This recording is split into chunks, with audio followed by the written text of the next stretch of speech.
50 years ago, the Long Beach Yacht Club decided to create an event modeled after the America's Cup that over time has helped define the sport of match racing and sailing worldwide. You know, every yacht club wants to set themselves aside as being star champions or America's Cup champions. Long Beach Yacht Club developed this match racing regatta. The America's Cup, the Canada Cup, were all two-boat races. We were thinking that it would be nice to have a regatta where there would be 10 contestants and you'd have an overall winner. Officials on the committee boat start the first race of the Congressional Cup. They used to have us racing from the 10-minute gun. You would have two competing teams in the starting area at the same time. So it got to where people were maneuvering for position maybe 20 minutes before your start. And of course the crews got pretty tired.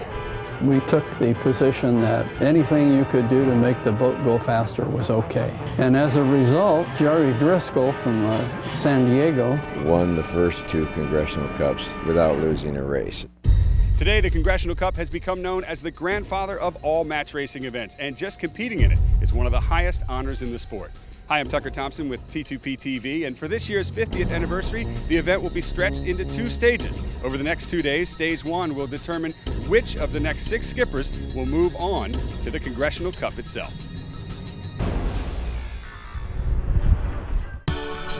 On the water, off the Belmont Pier here in Long Beach, the sea breeze has finally filled in as all 6 teams get ready to race. Into the first match, we have two-time Congressional Cup winner Dave Perry against Long Beach Yacht Club favorite Dustin Durant. Into the dial-up, Perry to windward. Behind Perry, Dave Dellenbaugh, former America's Cup star, is calling tactics.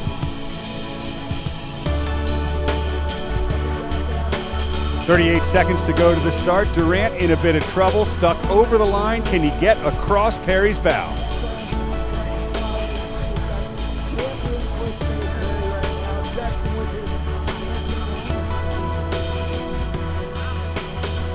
He's done it. Get out of jail free card for Durant. 20 seconds to go. Well, they're coming down to the clock. It looks like Dustin may have timed it just right. 3, 2, 1. There's the start. Durant, nice job at the pin, and Perry tacks away. So Dustin was controlled the whole time, but by perfect.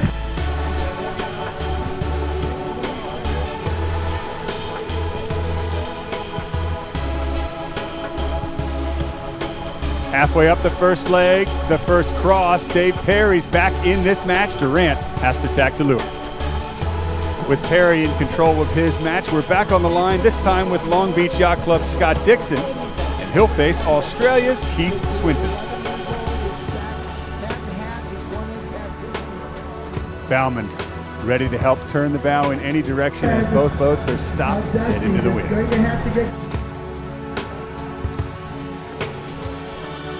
The dial-up is finished, 1:10 to go. It'll be Swinton leading Dixon back to the line.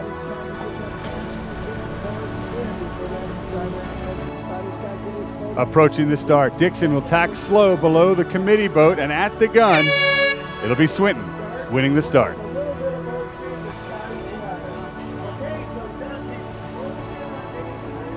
But he's a little to weather of the mark as Dave Perry's going to win.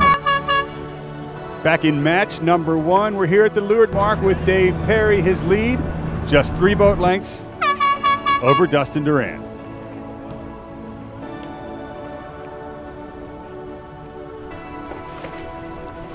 Heading into the top mark, the race is all Swinton.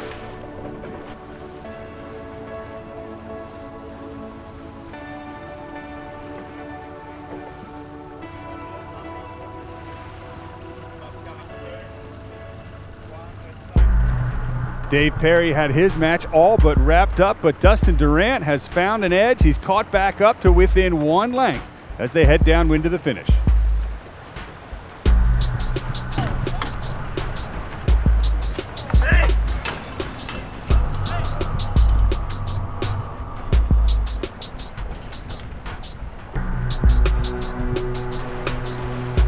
Gas masks are dropping down from the boom on Perry's boat. The crew choking because the air is gone. It belongs to Durant. He's pulling ahead.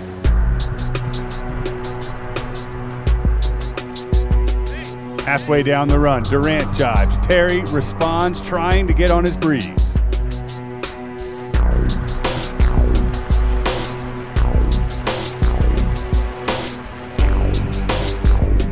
Now it's Durant's turn to take some of the same medicine he gave Perry. We're heading to the finish. One more jive for each team. Perry back in the lead. The jives are complete. Perry's bow is up, trying to get clear air. 4 lengths to the finish line, and it's still close. 1.5 lengths to the line now. Perry's bow is forward. Durant has better speed. He's trying to roll over the top. Perry, lured boat, keeping his opponent away from the finish. It looks as though the team from the East Coast is gonna take it. Dave Perry wins the race.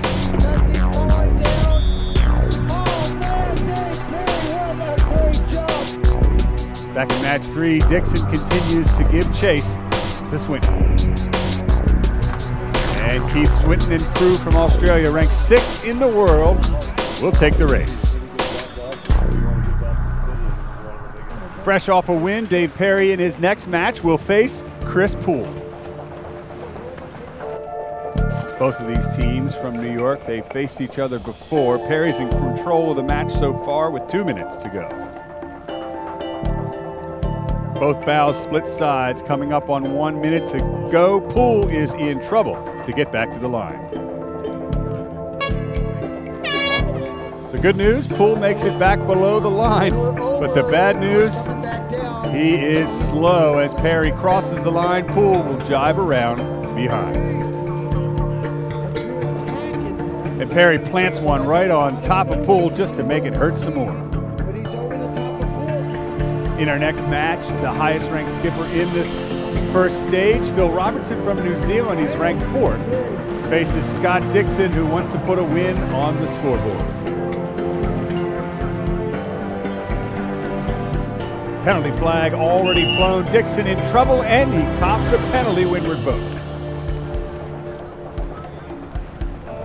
Dixon makes it back to the line. He'll look to shed that penalty up the race course. Looks like it's going to be a split tack start. It is. Robertson on port. And Dixon down here at the pin on starboard. And back in our first match, Perry is schooling Poole as he heads back upwind. Downwind in the other match, Robinson is comfortably in control of Scott Dixon. And at the finish, Perry easily wraps up his match over Poole. And Phil Robertson makes easy work of Scott Dixon.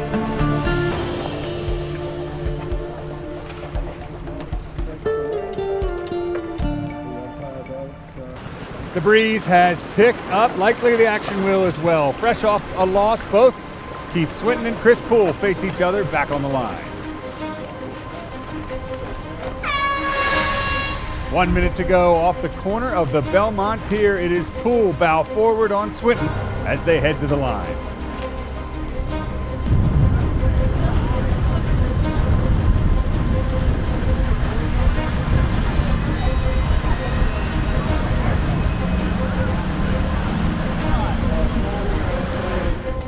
Swinton makes it work though. He'll be to windward and he looks good at the line.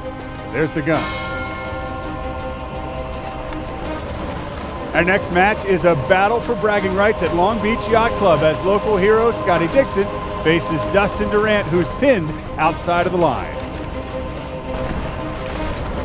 2 minutes, 25 seconds to go. Dixon has another go at Durant. We could see a penalty. Green flag. No harm, no foul. A minute later, Durant just barely able to get onto port tack and follow Dixon to the line.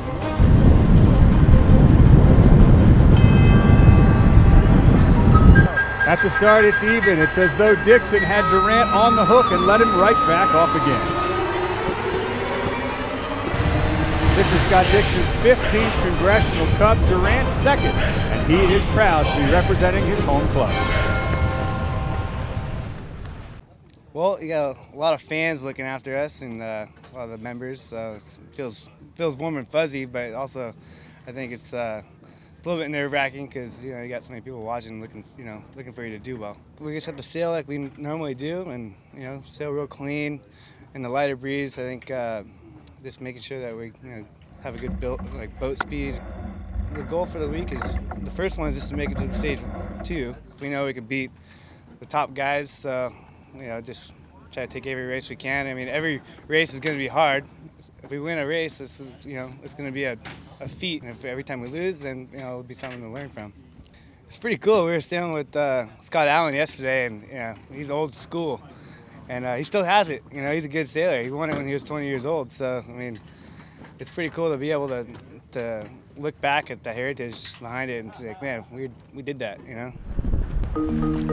At the next cross, it's Durant who's got the better of Dixon.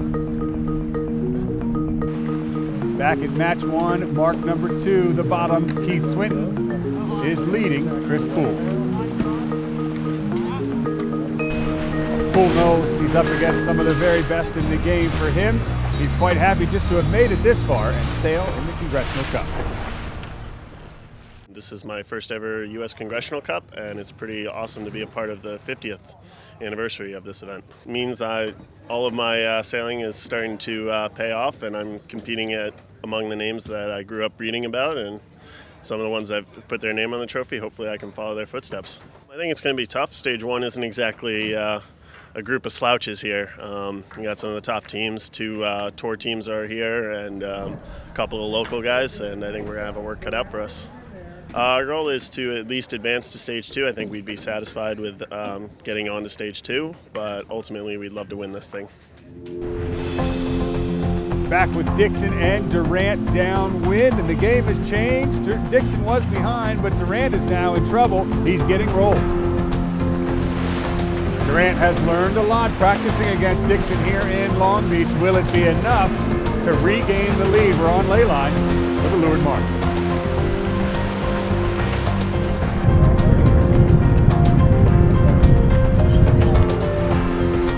Double jives for both teams. The kite's coming down, almost in the water. Bowman struggling to regain control, but Durant is in the lead. And the student has toppled the teacher. Durant leading upwind in front of a hometown crowd. At the finish line, Keith Swinton will take his match over Chris Poole. At the top mark, Durant leads, but Dixon comes in with speed. The advantage shifts to the trailing boat downwind. The spinnakers are up. Durant underway first, but the lead is being chomped away slowly. Oh no, trouble for Dixon spinnaker. That is not what the crew needed. They're going to get that jib down and try and untie that knot. There it comes finally. That cost them a valuable boat length. Call it a gift, but either way, Justin Durant will take it as he racks up a win over Scott Dixon. In all, 5 flights were completed today, and that wraps up the first round robin of this stage 1. There's another one to sail tomorrow. Currently in the scores, we have Dave Perry in first. He's tied with Phil Robinson. Behind them, there's a 3-way tie between Dustin Durant, Keith Swinton, and Scott Dixon for third. Chris Poole brings up the rear, but tomorrow there's a whole nother round robin to sail. The top 4 will move on into the Congressional Cup. Who will they be? Well, we'll see tomorrow. We hope you'll see with us. I'm Tucker Thompson for now from the Congressional Cup. Thanks for joining us.